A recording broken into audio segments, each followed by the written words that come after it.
BRS sitting ఎమ్మెల్యేలు senior నేతలు party మారనున్నట్లు ప్రచారం జరుగుతోంది. లోక్సభ ఎన్నికల ఫలితాల తరువాత ఆ పార్టీ నేతలంతా పక్కచూపులు చూస్తున్నట్లు తెలుస్తోంది. ఎమ్మెల్యేలు నేతలను కాపాడుకునేందుకు కేసీఆర్ ప్రయత్నాలు చేస్తున్నట్లు సమాచారం.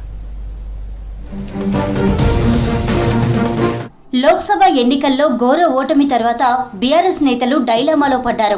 పార్టీలో కొనసాగితే భవిష్యత్ ఉంటుందా ఉండదా, ఏ పార్టీలో చేరితే బెటర్ అని ఎమ్మెల్యేలు చర్చించుకుంటున్నట్లు తెలుస్తోంది.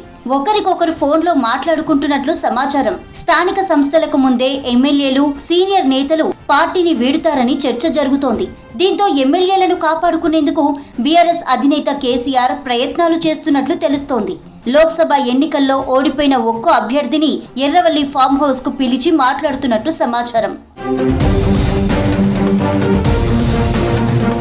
రాష్ట్రంలోని 17 పార్లమెంటు స్థానాల్లోనూ 14 చోట్ల బీఆర్ఎస్ 3వ స్థానంలో ఉండడం, 7 స్థానాల్లో డిపాజిట్లు కోల్పోవడం ఆ పార్టీ నేతలను ఆత్మరక్షణలో పడేసింది. సికింద్రాబాద్ కంటోన్మెంట్ ఉప ఎన్నికల్లోనూ ఓడిపోవడం మరింత ఇబ్బందిగా మారింది. దీంతో పార్టీ మనుగడ కష్టమనే భావనకు వచ్చారు నేతలు. ప్రజలు బీఆర్ఎస్ ను విశ్వసించడం లేదని, పార్టీలో ఉంటే భవిష్యత్ ఉంటుందా లేదా అనే డైలమాలో పడ్డారు లీడర్స్.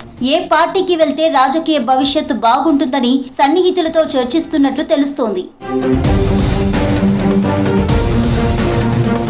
రాష్ట్రంలో అధికారంలో ఉన్న కాంగ్రెస్ పార్టీలో చేరితే రాజకీయ భవిష్యత్ ఉంటుందని, నియోజకవర్గంలో అభివృద్ధి పనులు చేసుకోవచ్చని కొందరు బీఆర్ఎస్ సిట్టింగ్ ఎమ్మెల్యేలు, మాజీ ఎమ్మెల్యేలు భావిస్తున్నట్లు సమాచారం. ఇక మరికొందరు కేంద్రంలోని అధికార బీజేపీలో చేరితే ఎలాంటి ఒత్తిళ్లు రావని, దర్యాప్తు సంస్థలు తమ జోలికి రావనే ఆలోచనలో ఉన్నట్లు తెలుస్తోంది. రాష్ట్రంలో బీజేపీ 8 లోక్సభ స్థానాల్లో విజయం సాధించడంతో ఓటు బ్యాంకు పెరిగింది. ఇక ఎటు వెళ్లాలో తేల్చుకోలేక మరికొందరు నేతలు డైలమాలో ఉన్నట్లు సమాచారం. జాతీయ పార్టీలో తమకు సన్నిహితంగా ఉన్న నేతలతో కొందరు సంప్రదింపులు జరుపుతున్నట్లు చర్చ జరుగుతోంది. ఒకవేళ పార్టీ మారితే ఎప్పటిలోగా మారాలి, ఎప్పుడు చేరితే తమకు ప్రాధాన్యత లభిస్తుందని పలువురు నేతలు ఆలోచిస్తున్నట్లు తెలుస్తోంది. పార్లమెంటు ఎన్నికలకు ముందే బీఆర్ఎస్ పార్టీకి చెందిన ఎమ్మెల్యేలు ఇతర పార్టీల్లో చేరుతారనే ప్రచారం జోరుగా జరిగింది. ఇదే విషయాన్ని కాంగ్రెస్ నేతలు, మంత్రులు బహిరంగంగానే ప్రకటించారు. 22 మంది చేరేందుకు సిద్ధంగా ఉన్నారని, బీఆర్ఎస్ ఖాళీ అవుతుందని లీకులిచ్చారు. మెదక్ గ్రేటర్ కు చెందిన ఎమ్మెల్యేలు సీఎం రేవంత్ రెడ్డితో భేటీ కావడంతో కాంగ్రెస్ లో చేరుతున్నారనే ప్రచారం జరిగింది. అయితే ఎమ్మెల్యేలు మర్యాదపూర్వకంగా కలిశామని క్లారిటీ ఇచ్చారు. Khairatabad MLA Danam Nagender, Station Ghanpur MLA Rajaiah, Bhadrachalam MLA Venkatrao ఇప్పటికే కాంగ్రెస్ లో చేరారు. వీరితో పాటు మరికొంతమంది చేరేందుకు సిద్ధంగా ఉన్నారని ప్రచారం జరిగింది.